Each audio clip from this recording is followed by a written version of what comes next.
Hello for class 10th student के लिए एक बार हम लोग ये फाइनल रिव्यू देखने जा रहे हैं। कल आप लोग का पेपर है 7 जनवरी को, ठीक है। तो इसके अंदर हम लोग FTRE में अब पूरा एक फाइनल एक बार सिलेबस देख लेते हैं कि क्या क्या आपको करना है और क्या नहीं करना है, ठीक है। तो 7 जनवरी के लिए हम लोग एक बार फिर से इनके सिलेबस को देख लेते हैं, क्या पॉइंट अब रह गए या क्या नहीं रह गए। आप लोग के कई सारे क्वेश्चंस भी अभी बचे हुए थे। तो यहाँ क्या है, लाइट एंड रिफ्लेक्शन है, इलेक्ट्रिसिटी है, human I and colourful word and sources of energy. Sources of energy यानी कि यहाँ पे हम लोग ने कुछ नए क्वेश्चंस देखे थे एस्ट्रोनॉमी पे, बाइंडिंग एनर्जी पे। ये आपको क्लास ट्वेल्थ का न्यूक्लियाई चैप्टर के अंदर ये टॉपिक आपको कवर करना होगा, ठीक है। Human I and colourful word, ये भी आपको जो है लेंस, ठीक है। क्लास 12th का थोड़ा देखना पड़ेगा, लेंस, लाइट, रिफ्लेक्शन, ठीक है, एंड कलरफुल वर्ड। इस पे मैंने ऑलरेडी एक वीडियो बना रखा है, ठीक है, उसको आप लोग देखेंगे, है ना। इलेक्ट्रिसिटी, मतलब यही 4 चैप्टर हैं, ठीक है, और ये चारों के चारों थोड़े एडवांस टाइप के चैप्टर्स हैं। तो यहाँ पे हम लोगों ने कुछ वीडियोस देखे थे, एक बार आप लोग फिर से इसको डिस्कस कर लेते हैं कि क्या हम लोगों ने देखे थे, ठीक है। इस वीडियो में मैं सारा इसके डिस्क्रिप्शन में सारे वीडियोस डाल दूंगा जो आप लोग को एटलीस्ट देख के जाने हैं, ठीक है। तो यहाँ पे पहले भी हमने 3 वीडियोस देखे थे। तो वो कौन कौन से थे कि how to prepare chemistry for pH value. तो यहाँ पीएच वैल्यू आपको ज़रूर करके जानी है एसिड बेस में, इसके बिना काम नहीं चलेगा, ठीक है। तो एसिड बेस को थोड़ा सा एडवांस में आपको पढ़ के जाना है और पीएच वैल्यू यानी कि लॉग कैसे निकालते हैं इसको देखना है। इस वीडियो को आप ज़रूर देखेंगे। दूसरा वीडियो आप लोग को देखना है speed of image concept in plane, spherical mirror and lens. तो यहाँ पे हमने ये बोला था कि 2-3 लेंस जब साथ में रखे जाते हैं तो क्या होता है, ठीक है। तो इस वाले फार्मूलेस को आपको देखना होगा। और तीसरा है मैथ्स के लिए एक हमने बनाया था इम्पॉर्टेंट फार्मूला एंड टॉपिक्स वाला एक वीडियो, ठीक है। इसमें ट्रिग्नोमेट्री के जितने भी इम्पॉर्टेंट फार्मूले थे वो उसके अंदर इंक्लूड करे थे। प्रोबेबिलिटी इस बार नहीं है, प्रोबेबिलिटी हटा दी गई है, ठीक है। और उसी तरह मैग्नेटिक सर्किट भी आपका फिजिक्स से हटा दिया गया था, ठीक। तो ये चैप्टर्स आपको नहीं देखने। यहाँ पे इंपॉर्टेंट फार्मूले यानी कि ट्रिग्नोमेट्री का थोड़ा सा एडवांस वर्जन, ठीक है। ट्रिग्नोमेट्री मतलब ये आपको मिलेगी क्लास 11th के फार्मूले यूज़ हो रहे हैं, ठीक है। और कोऑर्डिनेट ज्योमेट्री में स्ट्रेट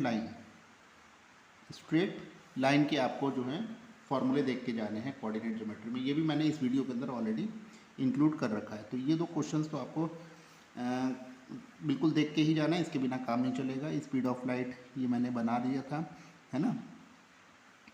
और ये थर्ड पीएच वैल्यू। तो ये सबसे मेन इंपॉर्टेंट टॉपिक्स हैं, ये तो करके ही जाने। कुछ और मैंने इंपॉर्टेंट टॉपिक्स ढूंढे थे जो अभी हम लोग डिस्कस कर लेते हैं, ठीक है। यहाँ पे है रिफ्रैक्टिव इंडेक्स।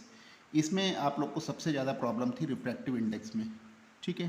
तो रिफ्रैक्टिव इंडेक्स क्या होता है, रिफ्रैक्टिव इंडेक्स स्केलर होता है, यूनिटलेस होता है और डायमेंशनलेस होता है। विच decides the speed of light. किसी भी मीडियम में अगर ये रिफ्रैक्टिव इंडेक्स अलग अलग होगा हर एक मीडियम का, तो वहाँ पे स्पीड ऑफ लाइट क्या होती जाएगी, कम होती चली जाएगी। रिफ्रैक्टिव इंडेक्स को म्यू से हम रिप्रेजेंट कर रहे हैं, किसी जगह किसी किसी बुक में नीटा से भी करा गया है। 1:2 का मतलब होता है कि एक मीडियम से चल के दूसरे मीडियम में जा रही है। तो इसको हम लोग 1:μ भी लिख सकते हैं, 1 ऐसे भी लिख सकते हैं या ऐसे भी लिख सकते हैं। हर बुक्स में अलग अलग लिखने का तरीका है, पर जो भी इसके साथ सब्सक्रिप्ट में लिखा होगा ये उसका रिफ्रैक्टिव इंडेक्स होगा। रिफ्रैक्टिव इंडेक्स क्या होता है, second medium upon first medium का रिफ्रैक्टिव इंडेक्स, या V1 अपॉन V2। एक दूसरे के आप देख रहे हैं इन्वर्सली प्रोपोर्शनल है स्पीड ऑफ लाइट की।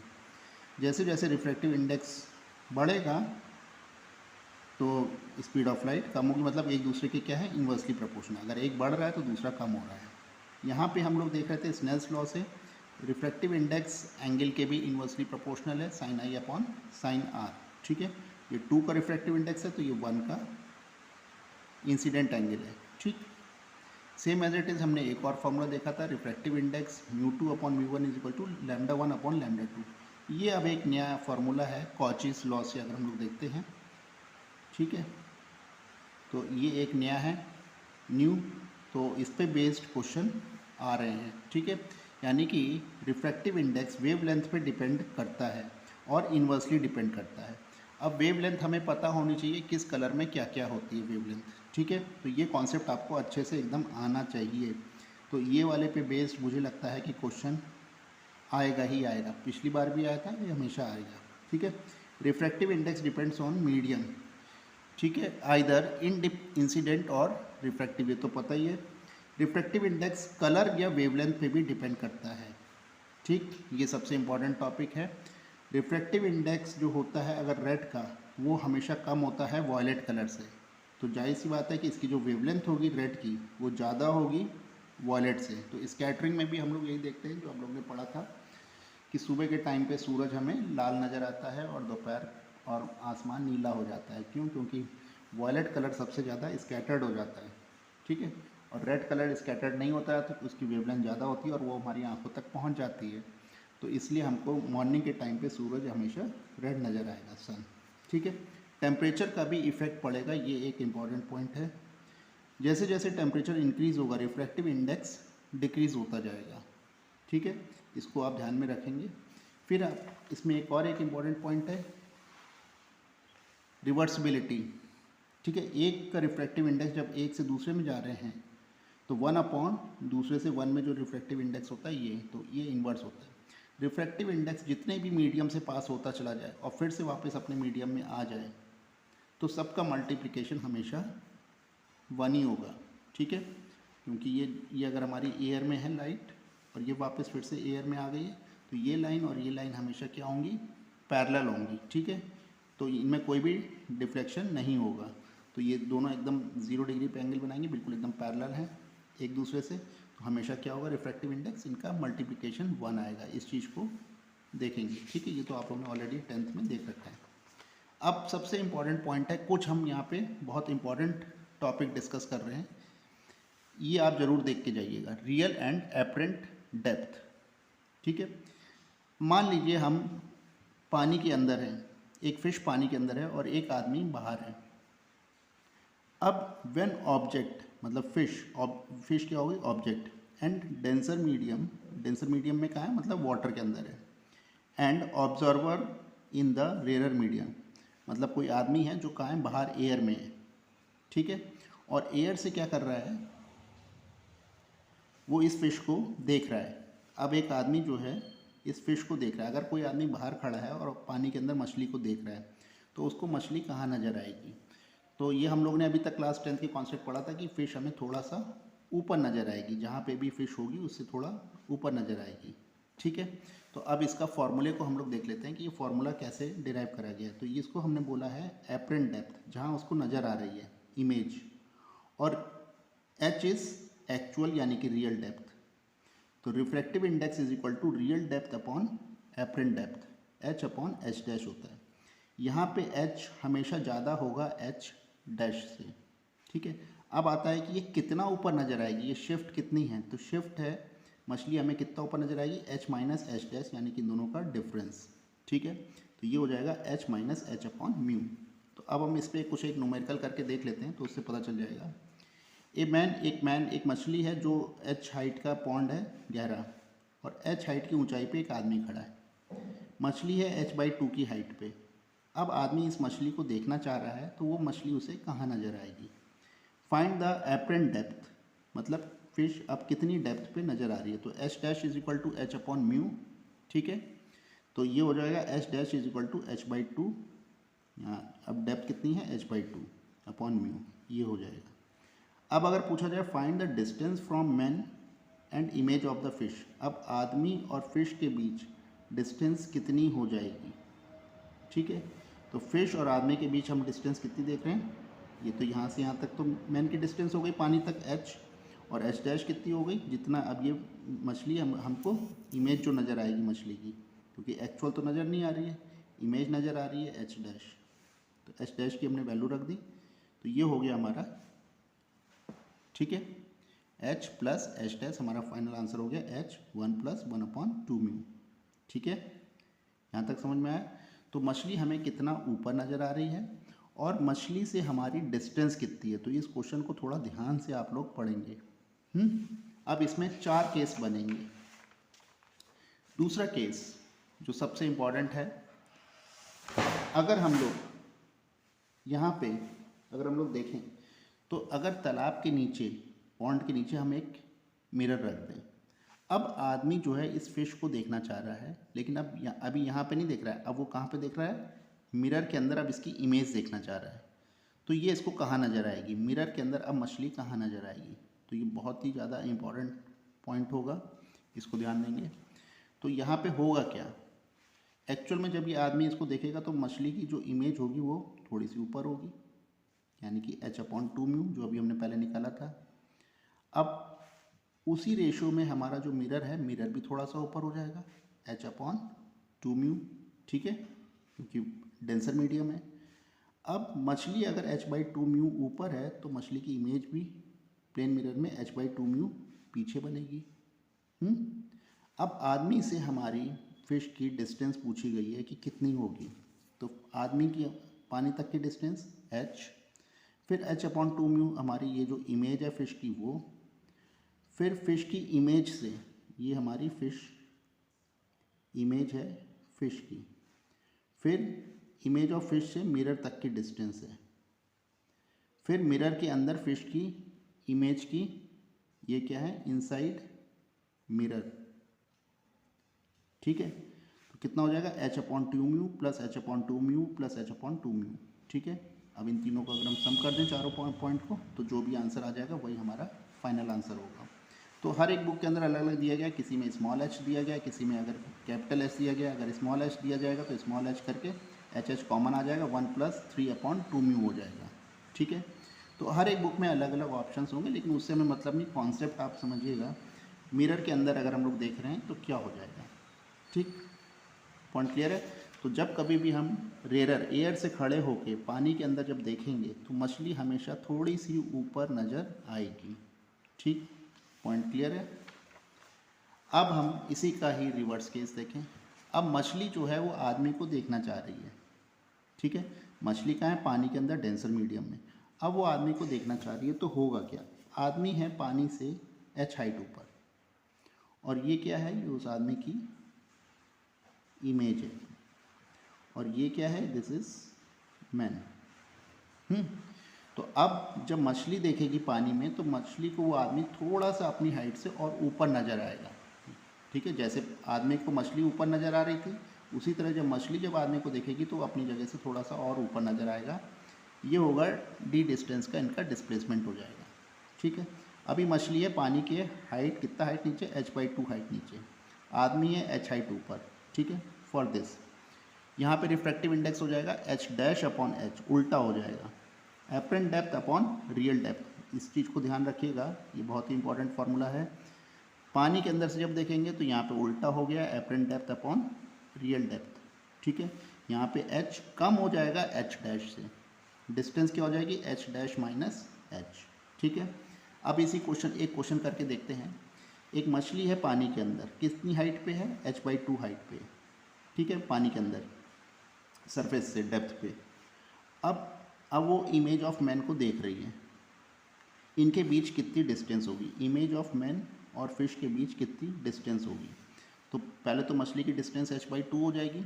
अब जो यहाँ से आदमी की जो डिस्टेंस होगी वो h' ऊपर दिखेगा, ठीक है, और h' कितना होता है, μh, ठीक है, ये हमने इस फॉर्मूले से निकाल दिया था h'। तो अब हमको पानी में कितनी ऊपर नज़र आ रहा है, मतलब मछली से लेके आदमी तक की डिस्टेंस ये हो जाएगी। अब दूसरा क्वेश्चन, इसमें कई सारे क्वेश्चन पूछ सकता है, how much distance image of man shift, ठीक है, आदमी की इमेज कितनी ऊपर हो जाएगी, यानी कि आपसे क्या पूछ रहा है, d, मतलब आदमी की जिस हाइट पे है उससे कितना ऊपर आदमी की इमेज नज़र आएगी।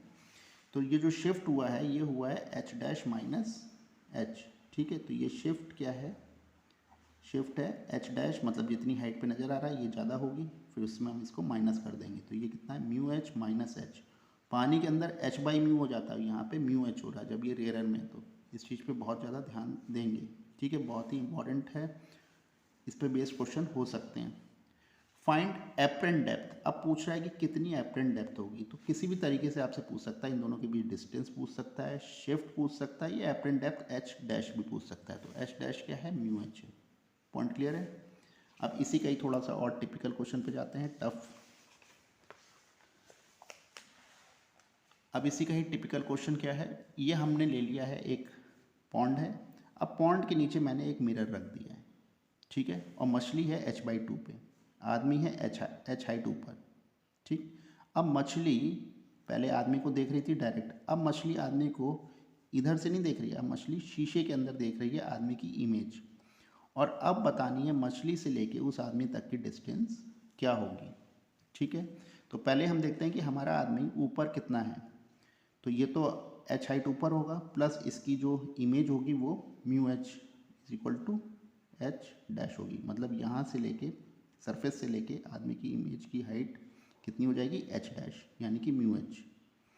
फिर यहाँ से अब यहाँ से पानी की डेप्थ कितनी है, एच है, यहाँ पे प्लेन मिरर रखा है, तो म्यू एच प्लस एच दूरी पे ही एक्चुअल में ये इमेज बनेगी,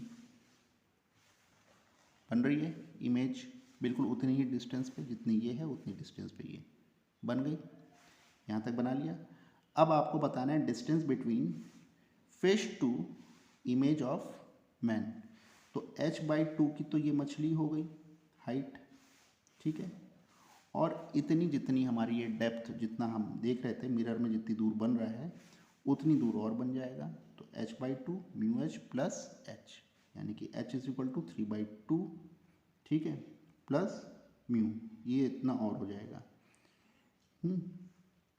यहाँ से हम क्या करेंगे, h कॉमन ले लेंगे, ठीक, तो इसको हम क्या करें h/2, h कॉमन ले लिया, 1/2 प्लस म्यू प्लस 1, ठीक है, h 3/2 प्लस म्यू आएगा, ठीक है, तो यहाँ पे इसका फॉर्मूला क्या हो जाएगा h/3/2 म्यू।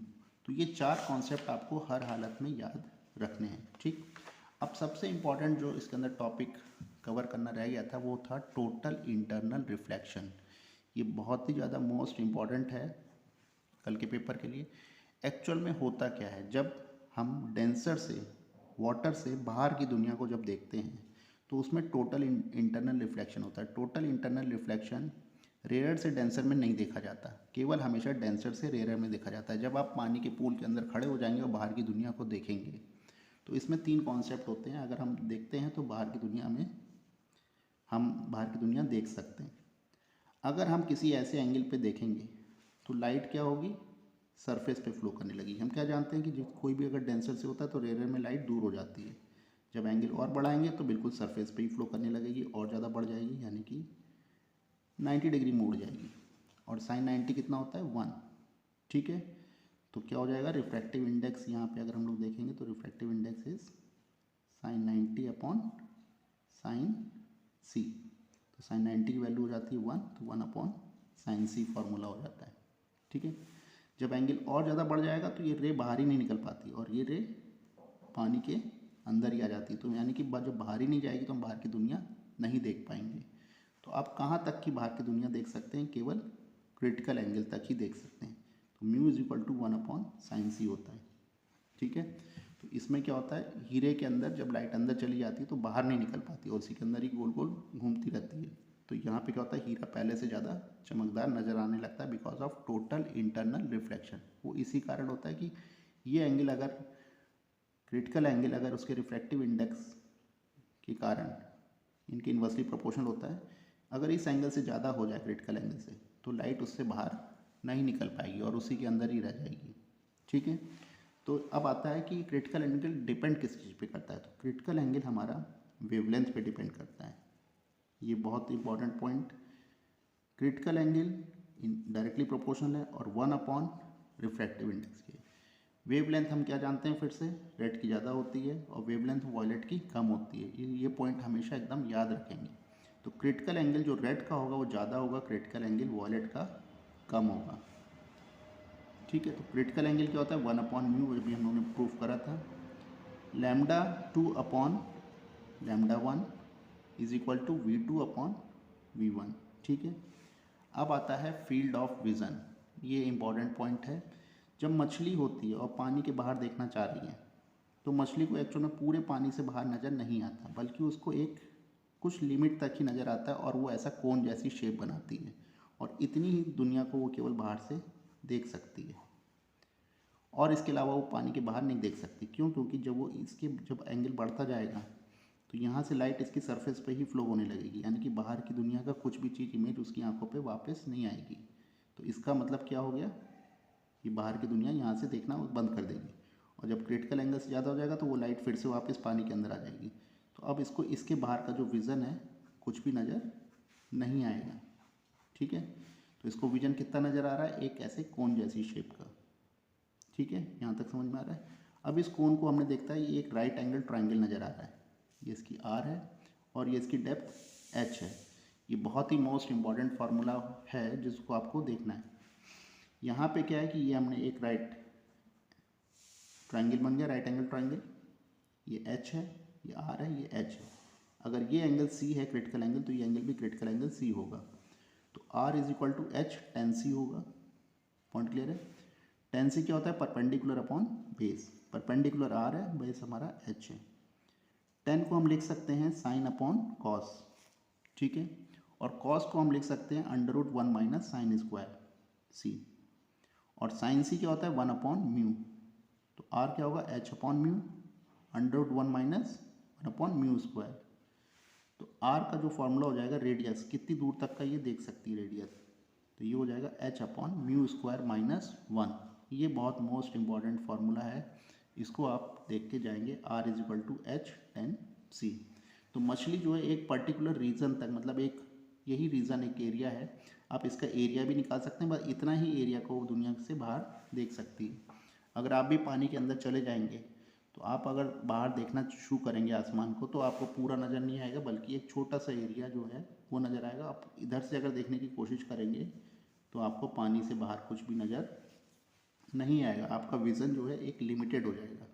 पर यही चीज़ अगर आप बाहर से खड़े होकर पानी के अंदर देखेंगे तो आप पूरे पानी को देख सकते हैं, ठीक है। अगर ये पानी कैसा हो, बिल्कुल एकदम स्टिल हो और ट्रांसपेरेंट हो, तो आप कहीं से भी कहीं का भी पानी अंदर देख सकते हैं, क्योंकि किसी भी एंगल से लाइट यहाँ पे अंदर चली जाएगी, पर लाइट अंदर से बाहर नहीं निकल पाती है, ठीक है, because of total internal reflection. वो एक लिमिट तक ही बाहर निकलेगी, वो होगा क्रिटिकल एंगल, जो किस पर डिपेंड करेगा, इस पानी की डेंसिटी पे, ठीक है। Mu is equal to one upon sine C, ठीक है, और ये स्नेल्स लॉ से हम लोगों ने पढ़ रखा है, mu is equal to sine i upon sine r. तो साइन आई कितना हो जाएगा, 90 डिग्री अगर हो जाएगा तो वन अपॉन साइन सी हो जाता है, क्योंकि ये रे अवे होती जाएगी, और अवे होते होते क्या होगी, एक 90 डिग्री बना लेगी, और एक पॉइंट ऐसा भी आएगा जब अंदर आ जाएगी। तो इसको आप एक्सपेरिमेंट करके भी देख सकते हैं। आप एक टॉर्च लीजिए, टॉर्च की लाइट को जलाइए, जो बीम हो लेज़र लाइट, और उसको ऐसे पानी के बाहर निकाल के देखिए, तो आप देखेंगे रे बाहर निकल जाएगी, फिर आप देखेंगे रे टकराएगी सरफेस पे, और सरफेस पे ही वापस जाना शुरू कर देगी, चलना शुरू कर देगी। और ज़्यादा एंगल को टेढ़ा करेंगे आप टॉर्च को, तो आप देखेंगे वो रे पानी की सरफेस से टकरा के फिर से वापस पानी के अंदर चल देगी। This is total internal reflection. ये केवल और केवल डेंसर टू रेयर में ही होता है, रेयर टू डेंसर में नहीं होता है, ठीक है। तो इस इंपॉर्टेंट फार्मूले को आप ज़रूर देखेंगे। अब एक बार फिर से हम लोग सब पूरा रिव्यू कर लेते हैं। मैथ्स अब इसके अंदर मैं क्या है, डिस्क्रिप्शन में वो चारों वीडियोस ऐड कर दे रहा हूँ, ठीक है, इसमें आप लोग देख के जाएंगे। अब आता है बाइंडिंग एनर्जी। बाइंडिंग एनर्जी पे मैंने जो पेपर जो सॉल्व करा था 24th वाला, वो आप लोग देख लेंगे, ठीक है।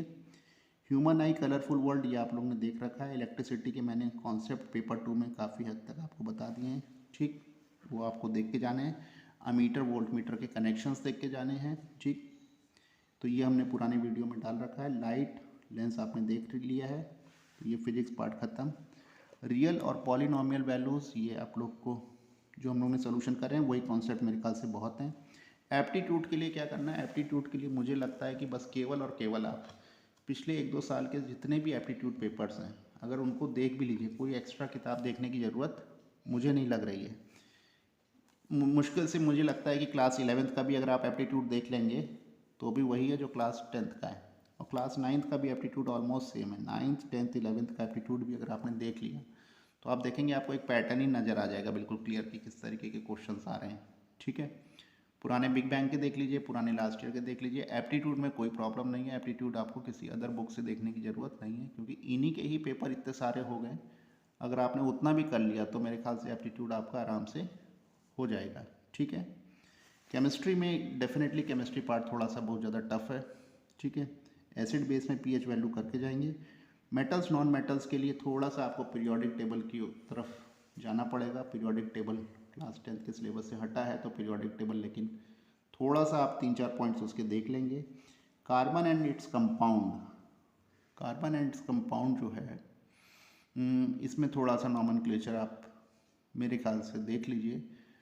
और केमिकल रिएक्शन इक्वेशन, ये मतलब बेस थोड़ा सा ये है कि अगर हम इसमें आगे जाते जाएंगे तो बहुत ज़्यादा चले जाएंगे, ठीक है। तो कहीं ना कहीं तो हमें एक बैरियर लगाना पड़ेगा। तो जितना आप मतलब अपनी कोशिश कर सकते हैं उतना आप करके देख सकते हैं, ठीक है। ये लेकिन ये क्वेश्चंस वो हैं जो मैंने बताए हैं और जो कॉन्सेप्ट बताए हैं, तो उसमें आपको ये क्लास 12th में भी आपको हेल्प करेंगे और किसी भी कंपटीशन में हेल्प करेंगे। ज़रूरी नहीं है कि यही कंपटीशन आपको क्लियर करना है या कुछ और है। तो यहाँ पे आपको ये थोड़ा सा कॉन्सेप्ट पे आप ध्यान दीजिए। हो सकता है कि वैल्यूज़ न्यूमेरिकल सॉल्व करते वक्त नंबर इधर से उधर हो जाएं और कुछ मिस्टेक हो सकती है, ठीक है, क्योंकि लगातार क्वेश्चंस करने पड़ते हैं तो कैलकुलेशन में प्रॉब्लम्स हो सकती है 1-2 क्वेश्चंस में। लेकिन कॉन्सेप्ट आपको एटलीस्ट ये बिल्कुल प्रिपेयर करने हैं। और 12th की बुक को आप कंसीडर करेंगे, फिजिक्स के लिए 12th की बुक, ठीक है। और मैथ्स के लिए 11th की बुक आपको देखनी होगी, ठीक है। और कोई भी रेफरेंस बुक, कोई भी ऑब्जेक्टिव बुक आप इसको देख सकते हैं, ठीक है। तो आई होप कि आपका कल का पेपर अच्छा होगा।